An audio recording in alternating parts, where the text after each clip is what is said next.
কৃষি প্রযুক্তি মেলা। বাংলাদেশ একটি কৃষি প্রধান দেশ হওয়া সত্ত্বেও এখনও মাঠ পর্যায়ের কৃষি আধুনিক নয়। ফসল উৎপাদন, কলা কৌশল, রোগবালাই ব্যবস্থাপনা, সেচ পদ্ধতি, আধুনিক জাত নির্বাচন এবং গতানুগতিক কৃষির কারণে এখনও কৃষক পর্যায়ে কৃষি লাভজনক হয়ে ওঠেনি। সনাতনী কৃষিকে বাণিজ্যিক ও লাভজনক করতে কৃষকদের দোরগোড়ায় কৃষির আধুনিক প্রযুক্তি এবং উচ্চমূল্য ফসল ও উদ্যোক্তা উন্নয়নে কাজ করছে যশোর অঞ্চলে টেকসই কৃষি সম্প্রসারণ প্রকল্প। আধুনিক কৃষি প্রযুক্তি ও উদ্ভাবনী সেবা কৃষকের মাঝে ব্যাপকভাবে সম্প্রসারণে যশোর অঞ্চলের ৩১টি উপজেলায় ৩ দিনব্যাপী কৃষি প্রযুক্তি মেলা বাস্তবায়ন করা হচ্ছে।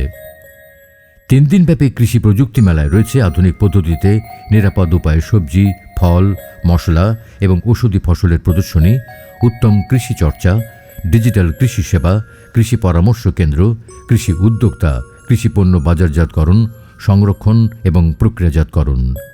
এছাড়া এ মেলায় ব্যয় সাশ্রয়ী উৎপাদন কৌশল, সঠিক সার ও পানি ব্যবস্থাপনা সহ কৃষির আধুনিক প্রযুক্তি দেখানো হচ্ছে। মেলার মূল লক্ষ্য ও উদ্দেশ্য হল কৃষিকে আরও আধুনিক, লাভজনক এবং নিরাপদ করা। রাসায়নিকের সঠিক ব্যবহার ও উত্তম কৃষি চর্চার মাধ্যমে বিষমুক্ত ফসল উৎপাদন। তামাকের বিকল্প হিসেবে উচ্চ মূল্যের ফসল চাষে কৃষকদের উদ্বুদ্ধ করা।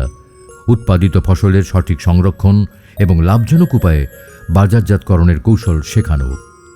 তথ্য প্রযুক্তির ব্যবহারের মাধ্যমে ঘরে বসেই কৃষি সেবা গ্রহণের জ্ঞান প্রদান। উপজেলা পর্যায়ে মেলায় মোট ১৪টি স্টলের মাধ্যমে কৃষির আধুনিক সব দিক তুলে ধরা হয়। কৃষি সম্প্রসারণ অধিদপ্তরের কর্মকর্তাদের মতে এই মেলা কৃষকদের প্রযুক্তিগত জ্ঞান বৃদ্ধিতে গুরুত্বপূর্ণ ভূমিকা রাখছে। উপজেলা কৃষি অফিসের মাধ্যমে সেবাগুলো সরাসরি কৃষকদের দোরগোড়ায় পৌঁছে দেওয়া হচ্ছে। এর ফলে একদিকে যেমন উৎপাদন খরচ কমবে, অন্যদিকে কৃষকরা ফসলের সঠিক মূল্য পেয়ে অর্থনৈতিকভাবে স্বাবলম্বী হতে পারবেন। আসলে গ্যাপ বলতে উত্তম কৃষি চর্চাকে বোঝায়, যেটা কৃষক পেস্টিসাইডের পরিবর্তে পরিবেশের ক্ষতি না করে যা মানে ফসল উৎপাদন করতে পারে। একজন কৃষক বা দর্শনার্থী যারা আসে তারা এই গ্যাপ সম্পর্কে যথেষ্ট ধারণা পায়। এই প্রকল্পের মাধ্যমে আমরা ফুটে উঠতে চাই যে কৃষক যেন একটা ক্লিয়ার মেসেজ পায় যে উত্তম কৃষি চর্চা আমরা এখানে দেখাইতে পারি। যে ফসলের রোগ, পোকামাকড় এবং ফসল ফলাতে গেলে ফসলের যে পুষ্টি আছে, এই পুষ্টির সুষম সার ব্যবহারের জন্য আর এই পুষ্টি ব্যবহারের জন্য কৃষকদের সুপরামর্শ দেওয়া হয়।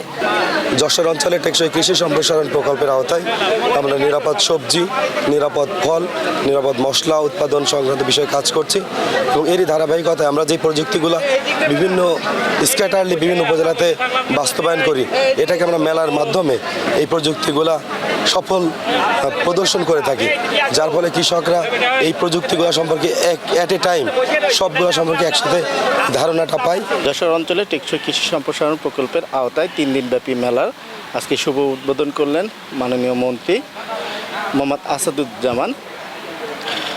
এই মেলার মাধ্যমে কৃষক অত্যন্ত বেশ কিছু বিষয় সম্পর্কে অবগত হবেন এবং এখানকার যে উন্নত মানের প্রযুক্তি, নিরাপদ ফসল উৎপাদন, মশলার আধুনিক চাষ পদ্ধতি, তারপরে হচ্ছে যে বিভিন্ন ফসল নিয়ে যে আধুনিক চাষাবাদের কলাকৌশল সম্পর্কে কৃষকরা বেশ ভালোভাবে জানলেন। এটা জনসচেতনতা, এখানে কয়েকটি খুব ভালো দিক দেখলাম। একটা হলো কীটনাশক সারের পরিবর্তে জৈব সার ব্যবহার করার যে একটা উদ্যোগ, সেটা যেমন একটা ভালো দিক। আর একটা ভালো দিক হলো আপনার পোকামাকড়ের বিরুদ্ধে যে কীটনাশক ব্যবহার করা হতো, সেই পোকামাকড় নিয়ন্ত্রণ করার জন্য অভিনব 2টা পদ্ধতি দেখলাম।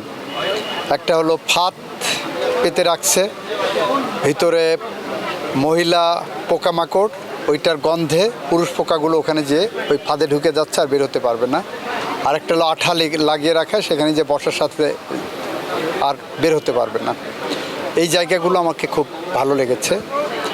আর শৈলকুপার মাটি সবসময় উর্বর, সব ধরনের ফসল হওয়ার মতো আছে। এটা যদি আমাদের কৃষি সম্প্রসারণ অধিদপ্তর আরও বেশি মনোযোগ দিয়ে এটাকে জনগণের মধ্যে জনসচেতনতা তৈরি করে, আমি আশা করি যে শৈলকুপা কৃষিতে অনেক বেশি ভালো করবে। মেলায় আগত কৃষক, কিষানী, শিক্ষার্থী এবং দর্শনার্থীরা কৃষি প্রযুক্তি সম্পর্কে বিস্তারিত জ্ঞান লাভ এবং আধুনিক ও লাভজনক কৃষিপণ্য বাজারজাত, রপ্তানিমুখী কৃষি প্রযুক্তি সম্পর্কে জানতে পারছেন। আমি এখানে কৃষি মেলায় আসছি, এখানে এসে খুব ভালো লাগছে। দেখছি অনেক কৃষক কিষানীরা মসতবাড়ির বাগান, এখানে মহিলাদের অনেক কাজের সুবিধা আছে। এখানে দেখা আছে রাসায়নিক সার লাগেই না, জৈব সার দিয়ে অনেক কিছু মানসম্মত পুষ্টিকর শাকসবজি তৈরি করা যায়। আজকের এই মেলার মাধ্যমে আমরা কৃষকদের মাঝে বিভিন্ন রকমের কৃষি প্রযুক্তিগুলো পৌঁছে দিতে চাই। আমরা সাধারণত বিভিন্ন প্রযুক্তি বিষয়ে আমরা কৃষকদের মাঠে প্রদর্শনী দিয়ে থাকি। আজকে যত প্রকারের প্রদর্শনী দিয়ে থাকি, সকল প্রযুক্তিগুলোর আজকে এই সমাহার ঘটেছে এই কৃষি মেলায়। এখানে অনেক লোকজন আসছেন এবং সমাগত হচ্ছেন এবং এই প্রযুক্তিগুলো সম্পর্কে তারা সম্যক ধারণা পাচ্ছেন।